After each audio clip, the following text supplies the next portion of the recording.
Kenneth Vincent has been impacting young lives as a beloved volunteer coach through the Fort Huachuca Youth Sports and Fitness program in Arizona for several years now. Coaching soccer, baseball, and flag football, he brings a big smile, genuine passion, and endless energy to the field for every practice and game, where his young athletes love playing for him and learning from him. Focusing on safety, sportsmanship, growth, and development, while teaching life skills along the way, parents continually request to have their children play on his teams. Before a season gets rolling, he reminds his players of the importance of being a model of good behavior at all times, as well as devoting themselves to their schoolwork and being the best students they can be. Well known for his fun and action-packed practices that ignite skill development, his sessions also enable kids to develop a deep love for the sport and enjoy being part of a team working together.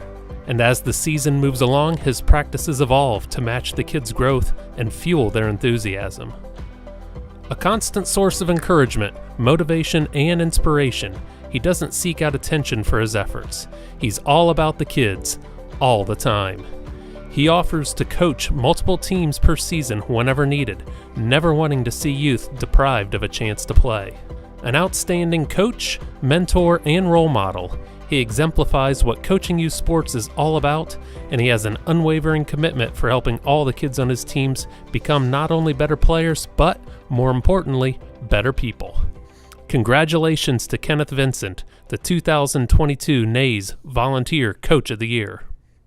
All right, so once again here we are with our Volunteer Coach of the Year, Mr. Kenneth Vincent, who is active duty with the Army in Arizona at Fort Huachuca. Well, he was actually at Fort Huachuca for a while, and now he's at Shaw Air Force Base in South Carolina, which made it a little bit more convenient for him to be in the audience with us today.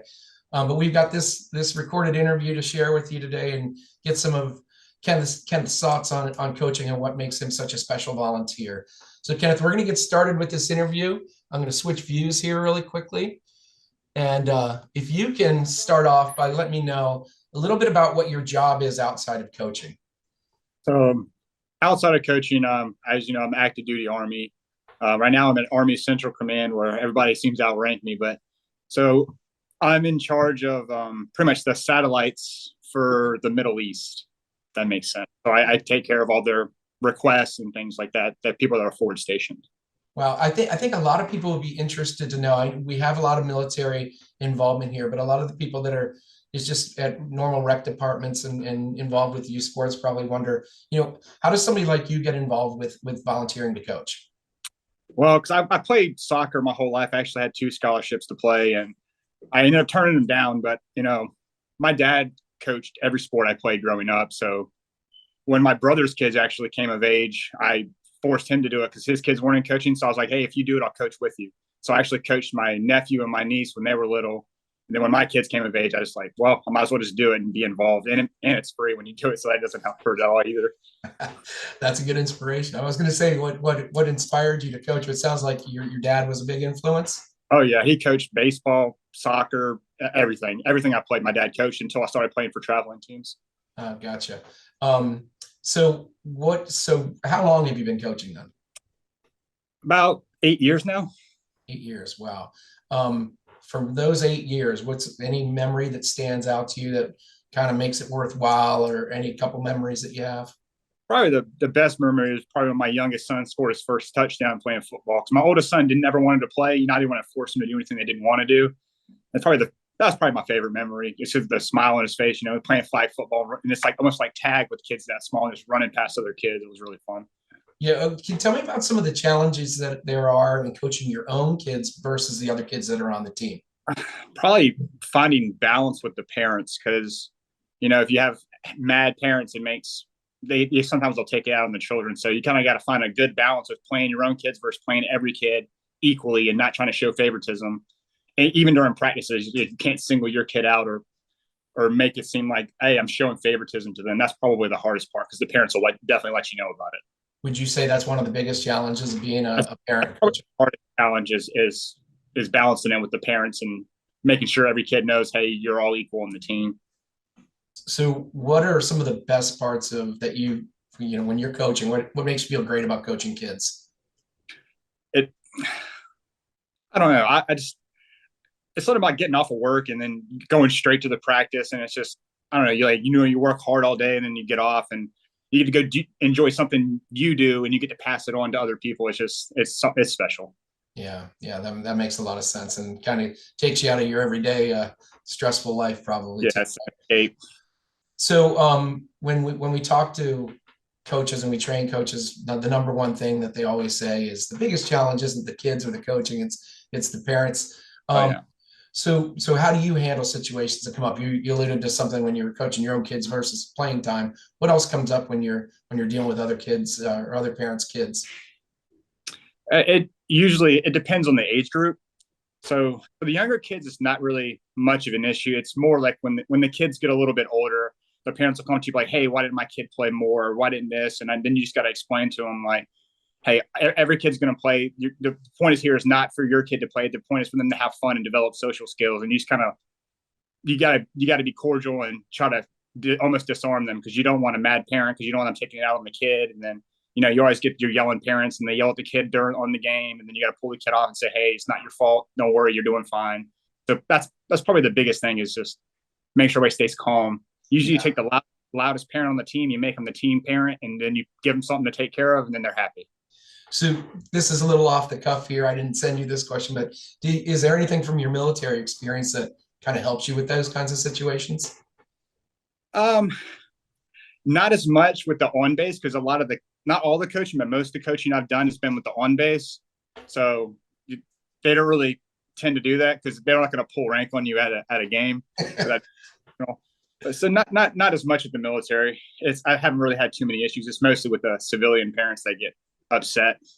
Gotcha. That makes a lot of sense to me. So over these 8 years, have you developed kind of like your own personal coaching philosophy? And is it something that you actually think about, or is it just kind of more of a general philosophy? I wouldn't say I got a philosophy. How I coached it also goes back to the age because the first thing you got to do is make sure they're having fun because if they don't have fun when they're young, they'll never want to play again. So like for example, like the 5 and 6 year olds, no attention span. So how do you get them loose? You make them play tag. You get them moving. You do something simple, and then you make sure for soccer, you always want to have them touching the ball because if you have long lines, they'll start chasing butterflies. So you got to keep every kid involved in it, and that's what my philosophy is. Just make sure the more touches you have on the ball for soccer, or the more plays you run in football, or the more hits you have in baseball, the better you're going to be. So no idle standing around. Yeah. I'm not a big fan of long lines.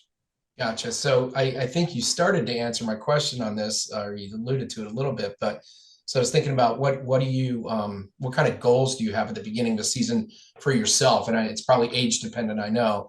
And then how do you communicate those to your team? Well, the number one thing, like I said, is have fun. Because if they're not having fun, they're not going to want to play again. And that's what we want, especially youth sports. You want them to develop the love for whatever sport they're playing so they want to play it as they get older. Okay, so what about older kids? How do you kind of balance the idea of having fun with actually wanting to win?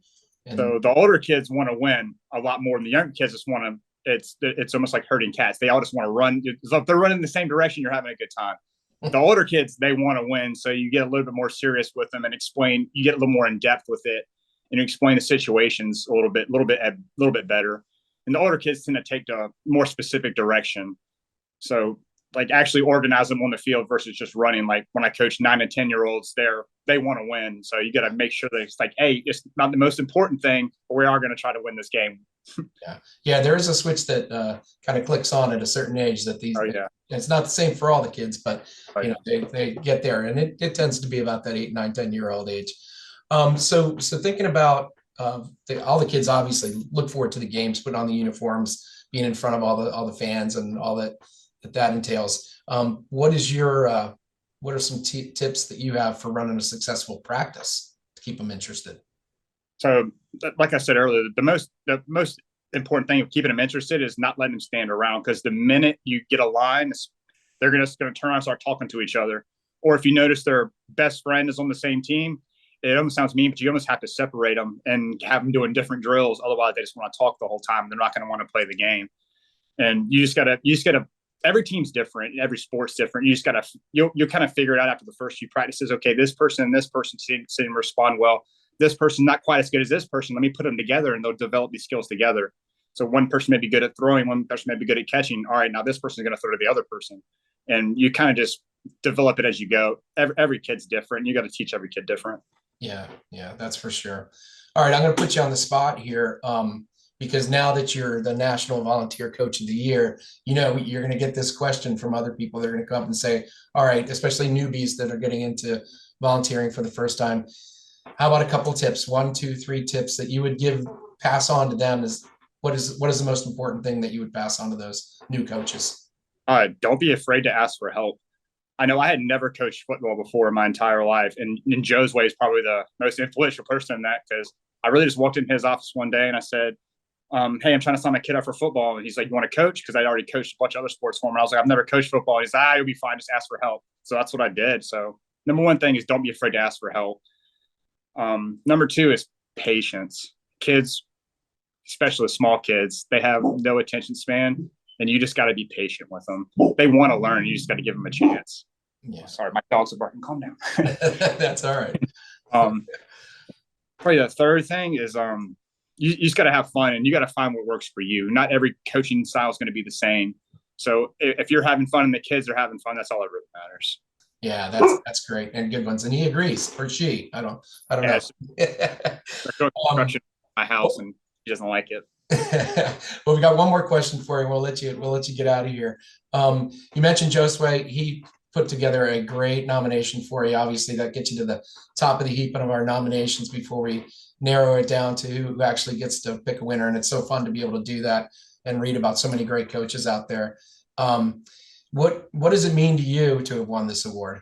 Oh, it's an honor. I was surprised that I even got nominated. I was even more shocked when I won. It means a lot. I don't know. I've been coaching for a while, and it's just seemed like a cherry on top to get actually recognized for something I love to do. Because I'm not going to keep coaching. I unfortunately missed this season, but I'll be right back into it with spring when spring comes around. Well, that's great. I hope this isn't the end of your 8-year career. It's just the beginning. You're a young guy, and you got a long way to go. So, we appreciate it, and I just want to say, from behalf of everyone watching, congratulations, and you're very well deserving winner of this award. I appreciate it.